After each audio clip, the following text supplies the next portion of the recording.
have anything tonight. I'll be fine. Let's see here. Who liked the case study? I liked this case study. I mean, the last two have been two really good companies to work for. Yeah. If you like working in the hospitality industry. That is true. That is true. I read Anna's comments on the reading were really good. Made me stop because I don't like Collins. You like the other guy, and yet Hannah, you had some really good points about Collins. You think? Thank you. So yeah, I have to stop and rethink. Okay, maybe he's not such a control freak after all. Yeah, I liked this one. I really liked the Patagonia one too. Mm-hmm. Okay. Let's. So I'm trying not to get you guys sick through the computer. Thank you. You are too thoughtful. It's probably a good thing I didn't come up there. I got a cold going on right now. Oh yeah, that would have been fine. We'll try again next week. Yeah. Let's see here. Okay. Let's talk about competitive advantages. What is a competitive advantage? So basically an advantage you have against, the different people that are in the same line of business as you. It's what you have that's better than theirs. Right, exactly. I was trying to do it without saying what, competitive or advantage in the definition. It's an advantage you have over your competitor. Exactly. That's pretty self-explanatory. What is the Ritz-Carlton competitive advantage? What are some of theirs? Service. So an example of a competitive advantage, like it would be maybe if a grocery store was the only grocery store in town, or if this grocery store had the only pharmacy in town. They have something that one-ups their competitors. I think that their name is associated with like high class or good quality. Like when They you have hear a the Ritz, specific I don't really brand. like. I've never even seen a Ritz hotel, I don't think, but I just when I hear it, I know it's fancy. Yeah, it's ritzy, right? So they definitely have a well-established brand over their competitors. What else? I found it interesting. I thought Ritz-Carltons had been around forever, but they really haven't. It's relatively new. I mean, they had the one in Boston, but the others have all come about in the last 35, 40 years. Definitely see slow but steady growth. So they're not trying to expand too fast, and they don't risk losing control of their brand. So I think that's good. So what would you say competitive advantages they have? Stephanie. Yeah. So definitely the service that they provide. I mean, and their employees. Mm-hmm. I think, like Hannah said, name recognition. When you think of quality hotels and upscale hotels, you think of the Ritz-Carlton. Yeah, I think that's definitely the best advantage they have is the brand that they've established. Okay, so service can be an elusive concept. What is the essence of the Ritz-Carlton experience? I think their motto is the big thing, ladies and gentlemen, serving ladies and gentlemen. Mm-hmm. I mean, that's their employees feel empowered. They have conflict resolution capabilities. It's not, well, let me go get a manager. They're given the power to go to that customer and tell them, you need to, I can help you. What do you need? What's the problem? I'll work to find a solution um, instead of just saying, well, I can't do anything, let me go find a manager, and then it ticks the customer off even more. Mm-hmm. It's amazing because within that hospitality, those that work within that specific area, they must have contacts everywhere. You know, you go into the one in New York and you say, I want to get into this play that's sold out, you know, a Broadway production, and a lot of times they can find those tickets for you. Yeah. They're impressive what they can make happen. So they give you the best of the best, whether it's service, whether it's your room, the room service, and then the foods. They try and everything. I think that's basically what we're all saying. Yeah. And so the next question is, what is the Ritz selling? And service, right? Mm-hmm. Service. I think that's what they said. We're not in the hotel business. And quality. Mm-hmm. Yeah. I liked how, I don't remember who it was that was talking. He said, you know, they can eat in their room. They can eat anywhere. They deliver that. They come down here. That's what we sell. That's who we are. Mhm. So what I thought was really interesting was the whole 7-day countdown. What were your guys' take on that? I think they've done this enough times, and they're pushing up against also the deadlines the hotel has to have it finished. So if they pushed it up, I don't know if they'd be ready to have them in there, or pushed it back and had it lengthened it.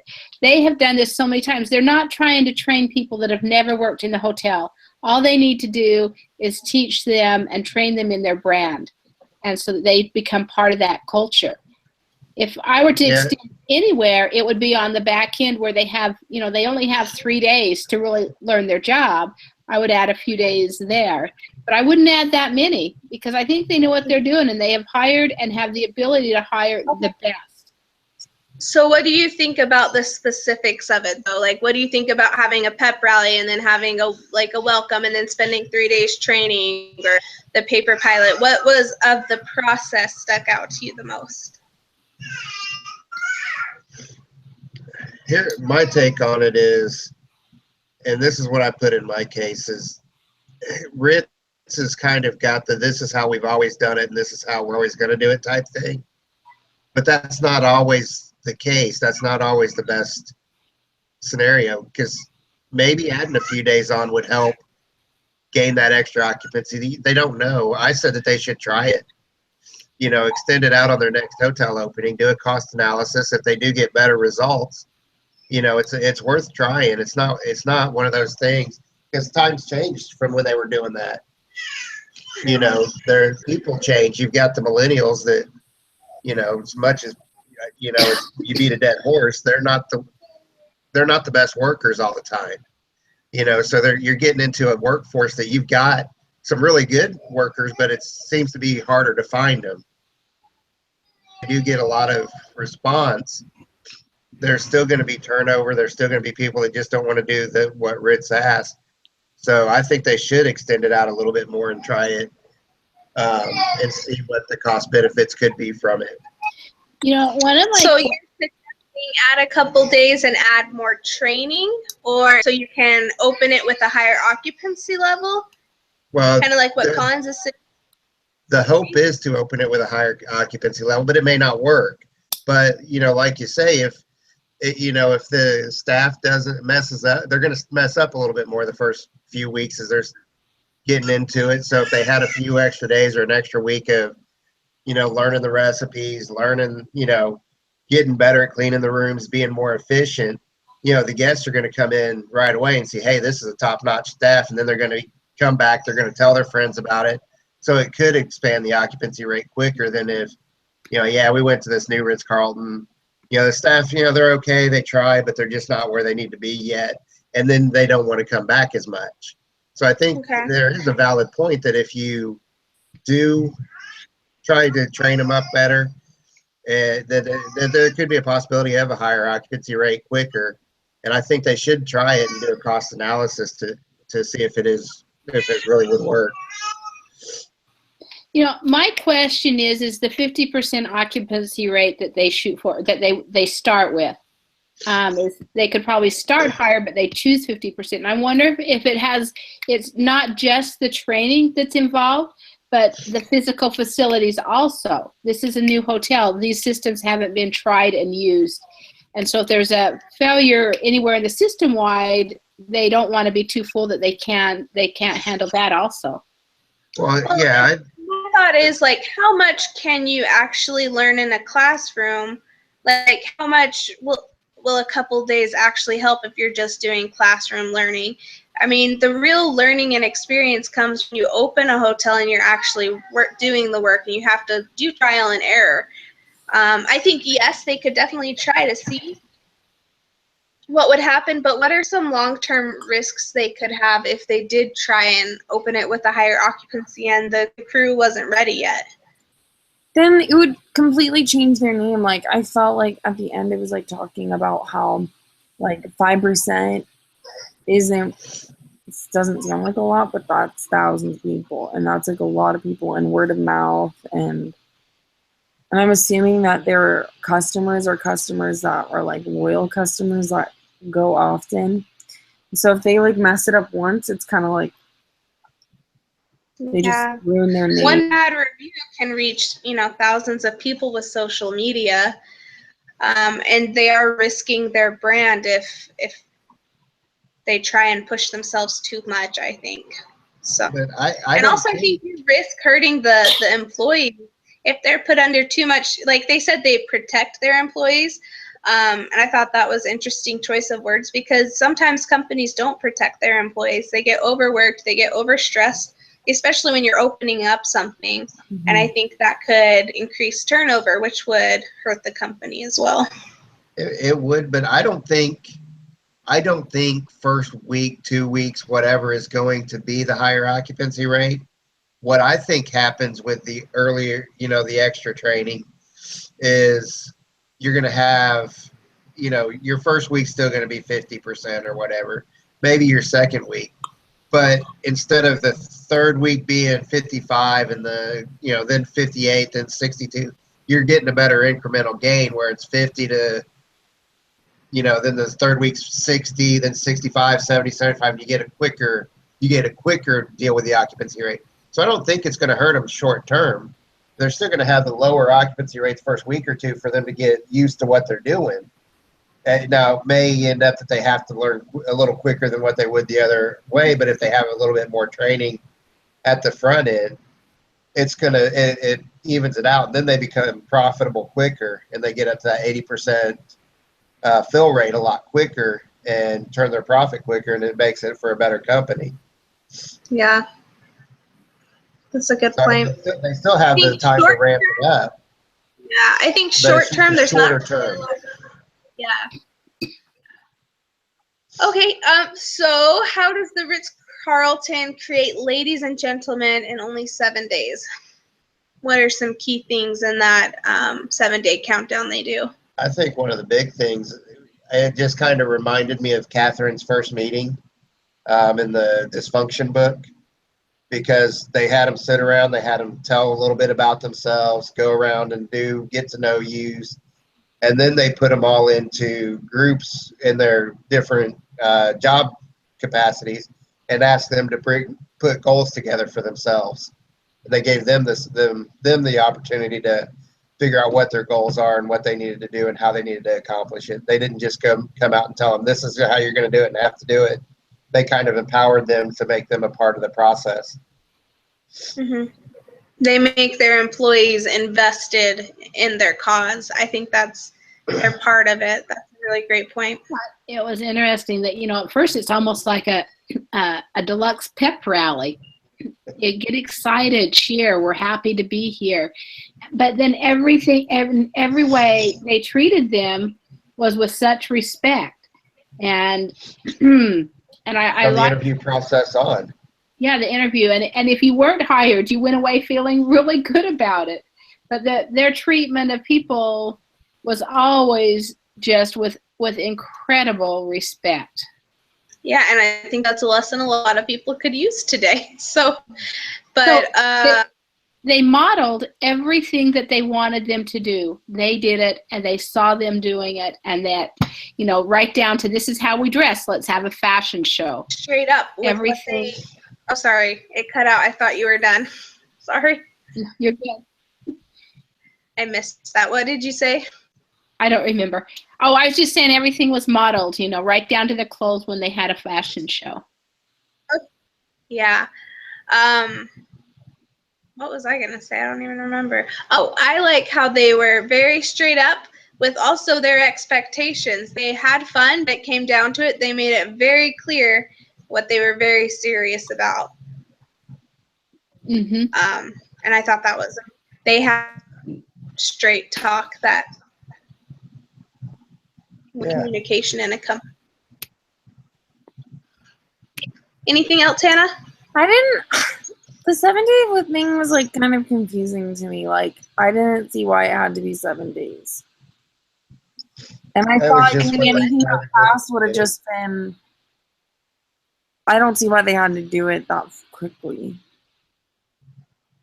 That's just the way the corporate culture set it up. Yeah. The cost associated with it, a huge cost. And but they said that the cost for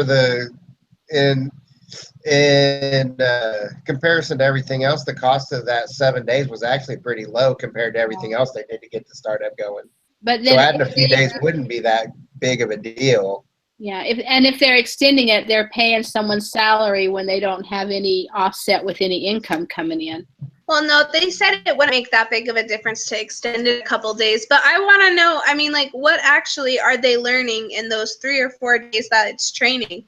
Like, what else would you add to it?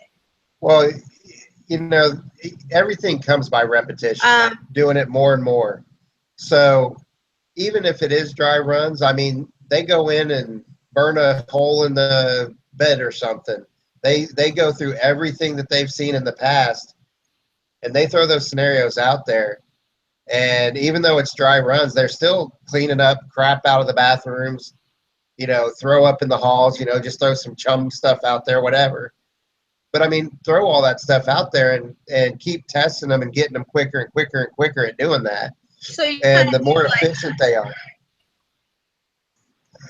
So the more they do it, the more efficient they're going to get. And instead of taking an hour to clean a room, they can do it in 45 minutes. So instead of only being able to do 7 rooms a day, they can end up doing 10 or 11 rooms a day.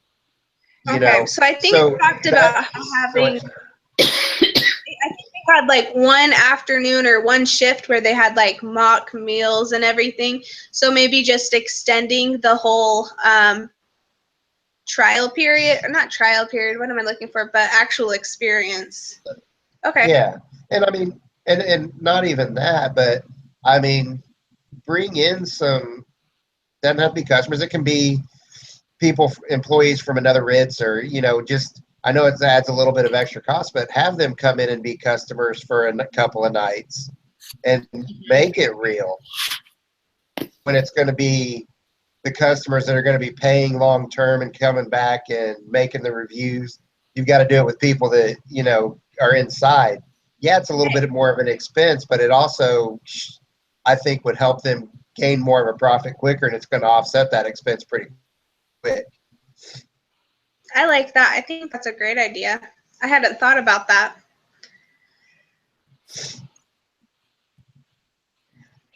Any other thoughts about their 7-day countdown? Anything specific that you liked that they do, or something you don't like that they do?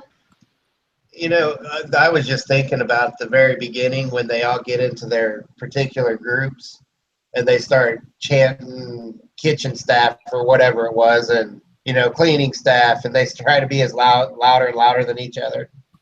I thought it was a great idea. I kind of get where I feel, embarrassed, I guess, when I get into stuff like that. So I don't know if it's just one of those things. It builds up morale and stuff. But I know just with my personality, I'm sure there's other people that are like, gosh, this is stupid and ridiculous, and why do we have to sit through this? So it's some of the things that they do really good and that makes some sense also could hurt their prospects with some of the people too. Mhm. Yeah. It's a bonding experience. So what would you replace it with? I don't know. Yeah. I mean, I think overall it's kind of good, but it could turn some people off. I mean, I think it'll help more than it'll hurt. But it's one of the things I looked at was like, yeah, it's kind of cheesy. Yeah, me too. I was like, well, I'll sit in the back during that part. Yeah, exactly. I'll be right in the back, but nothing will come out. Right. Okay. Cool. Let's see. So how would you describe the leadership and values of the Ritz? Some strengths and weaknesses. I think Brian already talked about how maybe a strength and weaknesses, they're very traditional, but that's a weakness and they're not willing to change as much. So what else do we have?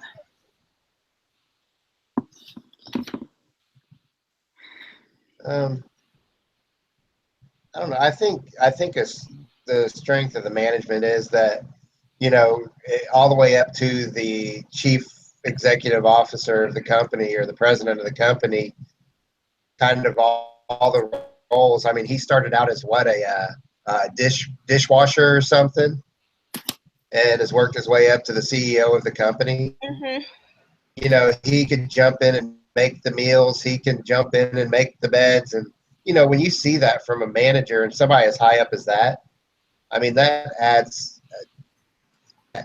to that person. I would love to work for people like that rather than the people that sit behind their desk and, flip out ideas saying, hey, go try this idea. When they have no freaking clue of what's going on in the warehouse or the kitchen or whatever, they just think they have a good idea. So go try it. And, if it fails, it's the person that had to try it. If it's successful, it's him that came up with the idea. But I don't think the managers at Ritz are like that. Yeah, I don't think it is a really rigid company. I mean, when you go back to the fact that they won that Malcolm Bainbridge. Yeah, that was an incredible award, and they could only win that because of the change and innovation, and then to win it twice, it was because of the change that happened within those 7 years and the things that they applied, and in trying to make it better and working it. I mean, that to me is an indication that they're willing to change. They're willing to let their employees have an input in what's going on and, build that company and always, so they have to be able to change because the market's always changing. Yeah, I think that's what I really loved about them is like, even though they're like a well-known brand, they have their like in the hotel world or whatever, like they were just always trying to reach perfection. And I think that was really cool. Mm-hmm. I get worried about 5% when there's places, and that's why they are what they are, because like I'm sure a place like Motel 6 or something doesn't care about that 5%. That would be like great for them. Yeah. Well, I mean, I stay at Choice or Marriott hotels most of the time when I travel. Like I'm at a Comfort Inn tonight. And, thinking about it, I mean, would I rather stay at a Ritz? Heck yeah. But, the cost to get to stay at a Ritz for a night is like $600, $1,000 a night. Cost to stay here is like I'm paying $100. So you get what you pay for, and that's why it's so important that they train the staff, because if they don't have that service, they have nothing over at Comfort or Choice other than maybe a little bit more comfortable bed, marble floors. But if service I get here, they're nice to me at check-in. Every once in a while, I'll get a goodie bag because I'm a platinum gold super member because I travel all the time. But I don't get much out of it. A few points, I get to stay free every once in a while. But, at the Ritz, it's more of an experience. They make you feel like a team, So, I mean, it does make a difference. off a tangent or not, but you know. Yeah, and I think that it was important. Like they know who their audience is. Like they said like for like large groups or meetings or something, like basically they're mostly catering to businesses. Yeah. And I thought that was Businesses and important. business travelers. Because it's like, you're right. Like sometimes my mom will book me a hotel like if I'm driving somewhere and it'll be like really nice. And I'm like, what the heck? Like, I'm literally just going to sleep here. Like, I wish you didn't get that. Like, I wish that I would have that. Like, if I'm, like going to hang out in the hotel. So like, they definitely like have a certain market that they have. I mean, I've stayed in some pretty nice places. I mean, I get good deals every once in a while, and I'll stay in a nicer Sheraton or it's nothing like a Ritz, more middle tier, but and it's like, but all I do is I go in there and watch some Netflix or something and sleep. I spend like 8 hours in the room, and you're paying how much to do that? Yeah.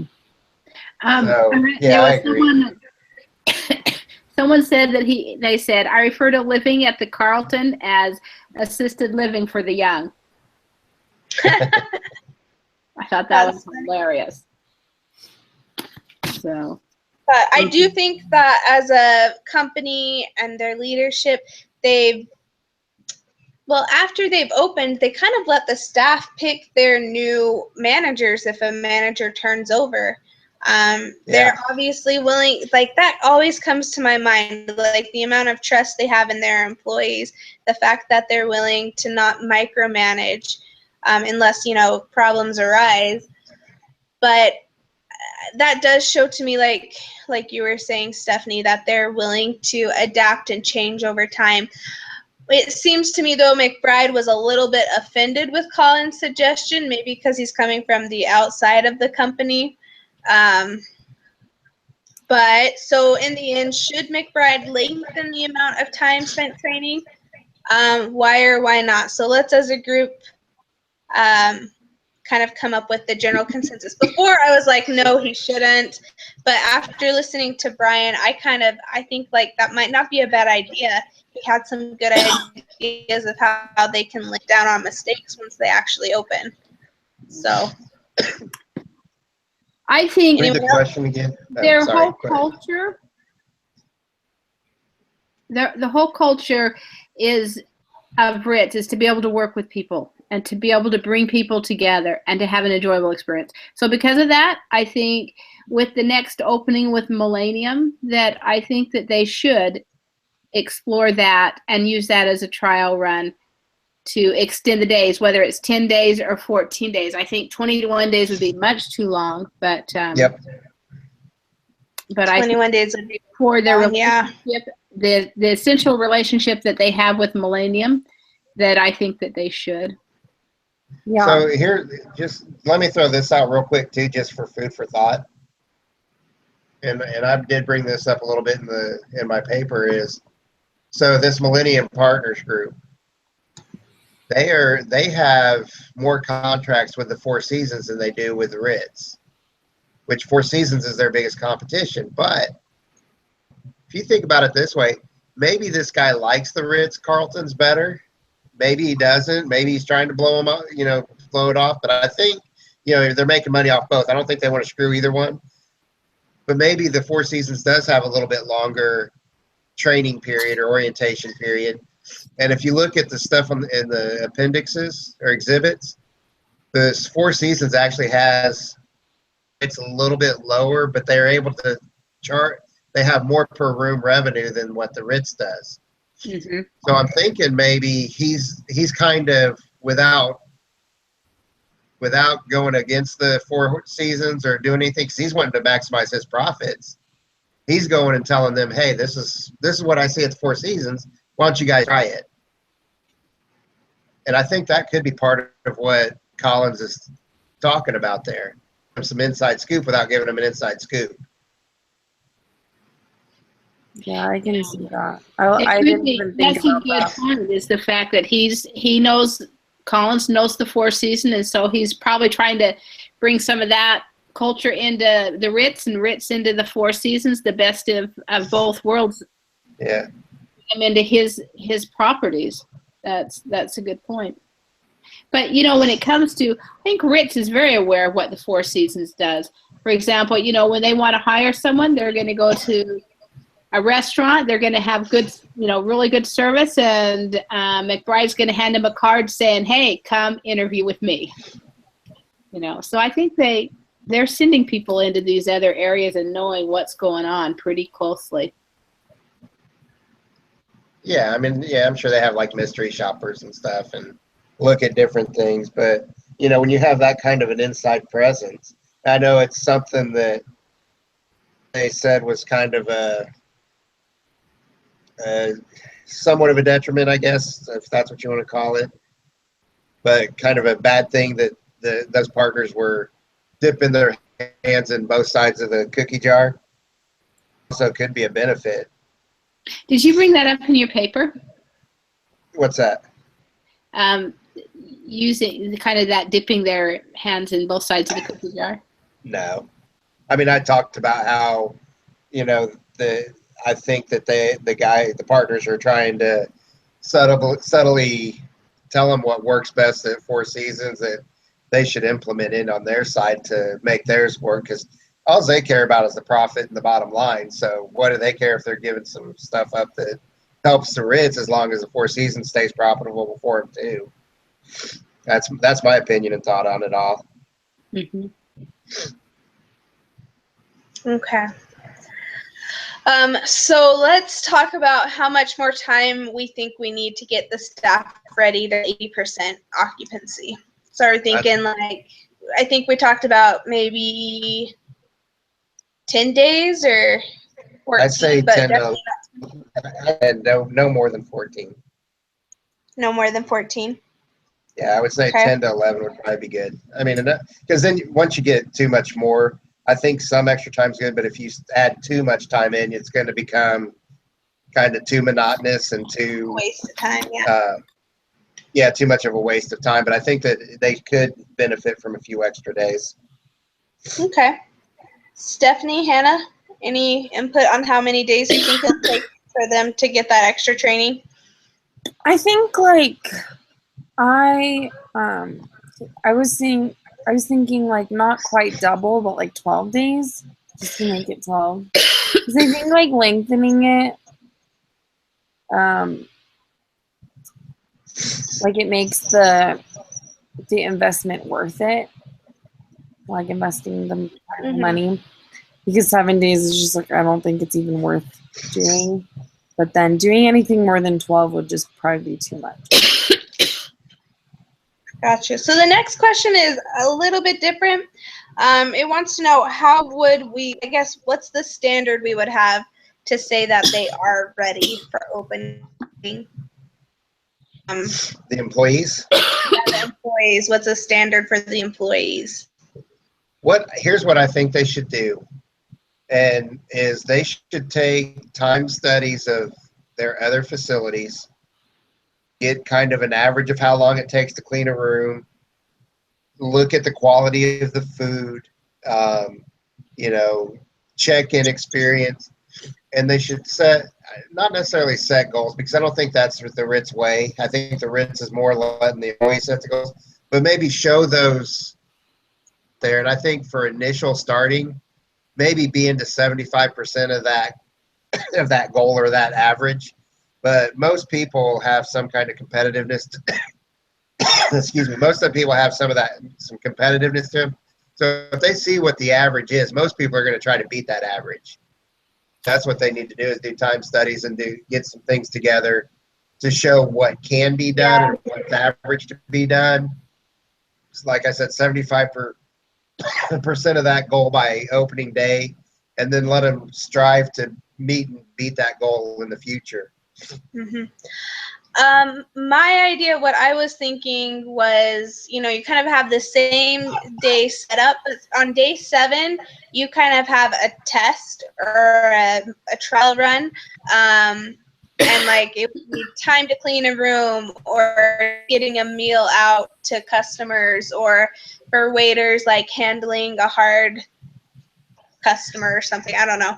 And then I would, time them, find some type of standard for each group or department, and then I would want them to do the same thing like on day 10 to see how they've improved, and so they can see themselves how they've improved and how they're ready.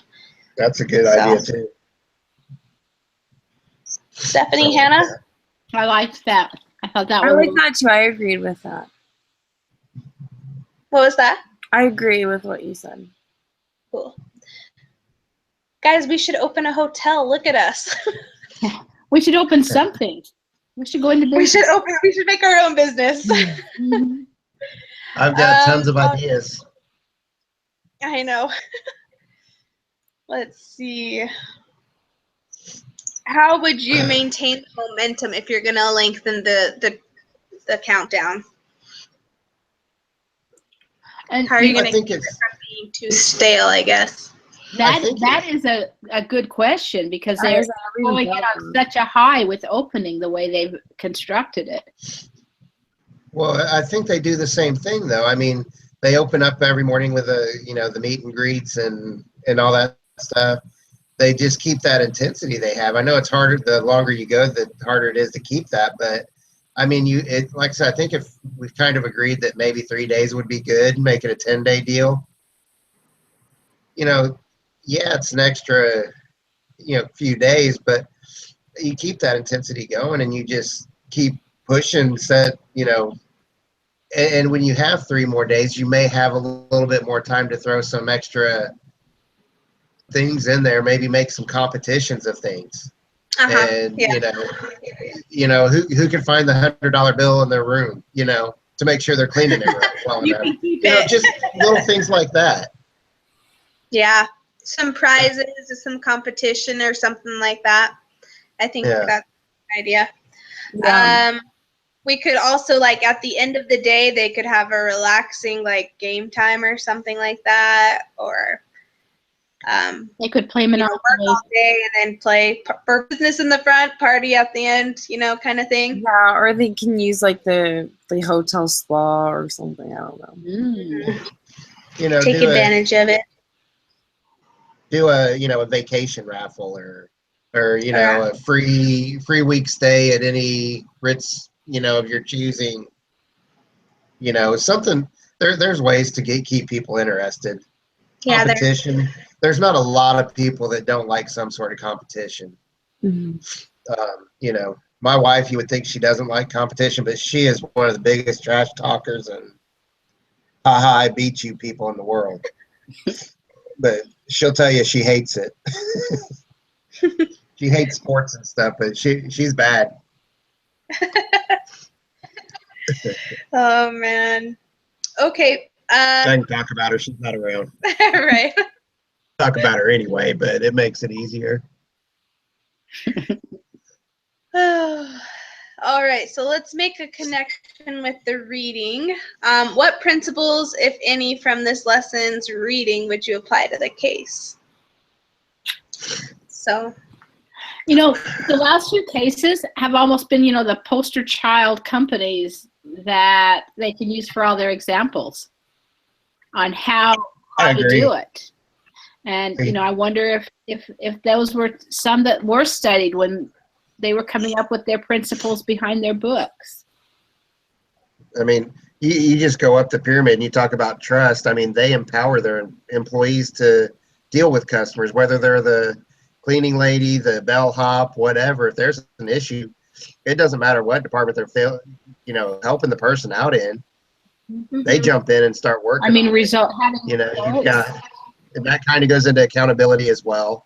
And I thought it was interesting when they said they almost enjoy when there's a problem or something that got screwed up because they learn so much from it. mm-hmm. It's not an environment where you're, there is the conflict. There is you screwed it up, but let's see how we can fix it so you don't do it again instead. And so they're able to work through that conflict. I mean, it just, like you said, it's kind of the anti-dysfunctional you know. I mean, also there's no room for personal ego. Like you can't have your own pride above a customer's need. Like, oh, well, this customer's just stupid.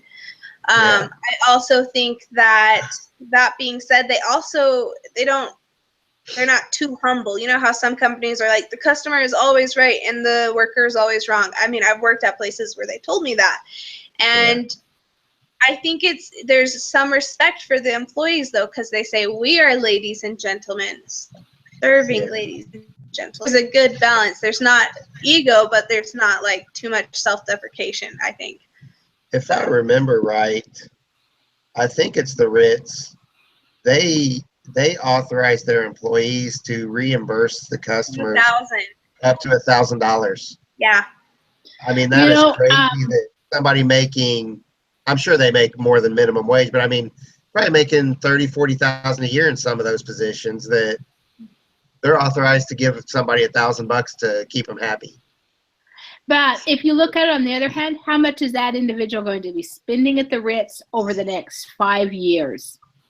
Especially if we're talking about it's one of the well, what he's saying though is he's saying you have put a lot of power in these employees. Right.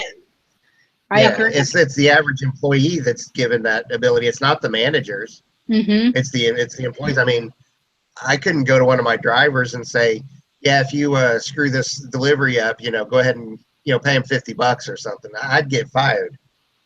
But, you know, that's exactly what they're able to do.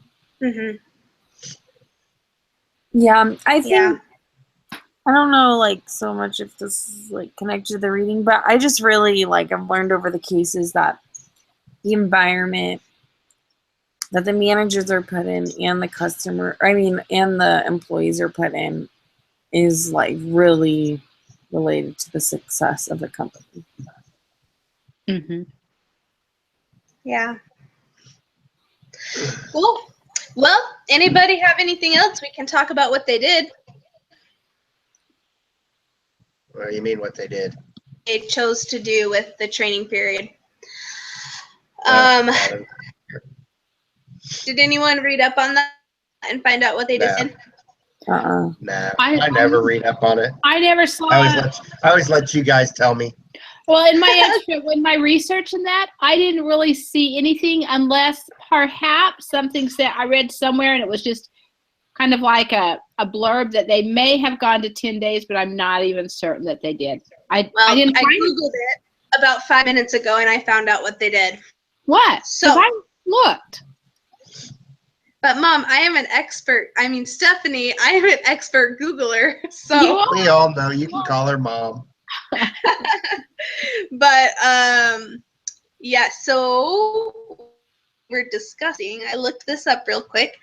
And Roberto, who is their new charge, I guess, he's the general manager in the Ritz-Carlton in Dallas. He said, "Prominently new group of Ritz-Carlton ladies and gentlemen to prepare a hotel for opening.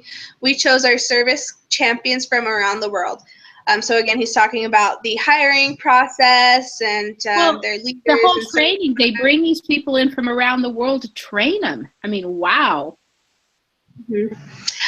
General managers support one another by accommodating the request to have their best people travel and work hard through the 10-day countdown now. We start at 6 a.m. in the morning with the trainers lineup. Are about 8 in the evening. At night, what we call fun and games. Those evenings involve all the trainers, staff, and himself putting things in their right place, stocking mini bars, making beds, and doing whatever it takes to make the hotel ready for the day's staff training and ready for the upcoming needs of the guest. They have a good day. And I guess keeping it busy is how they keep it from getting too stale, too. So, let's see if there's anything else in here. Yeah. Interesting. So for those 10 days, kind of like what Brian was talking about, we run the hotel like a full-blown operation to make sure the guests. Dang, I'm good. I should be in hotel management. Dang it. There we go. So that was a good discussion. Do we have anything else? Could we meet next week on Wednesday? Yes. That should I work can. for me. Okay. We were supposed to leave town today, and we're not. Some coach scheduled a makeup game for tomorrow, so we switched. Dang it. I know. That's stupid. So, do we want to meet kind of normal time, 7 Do you have your class, or 6? Hannah? What time is your class? I don't teach it every week. It was kind of like I'm not teaching regularly until fall semester. I just kind of did like it's for another class. Okay. So I did it for a class. So 7 o'clock next week? Yeah. 6 o'clock Mountain Time? Yeah. 6 o'clock Mountain Time? Sounds Okay. great to me. Brian, let's see if you can make it up to Birmingham next week. I will surely try. I'll try to be down here for 2 days. See, it's so bad I got to come back next week. Egg. Mm-hmm. So I'll come. So, are you on the Gulf? Hey, well, you can turn off the live feed. Oh, sorry. Yeah.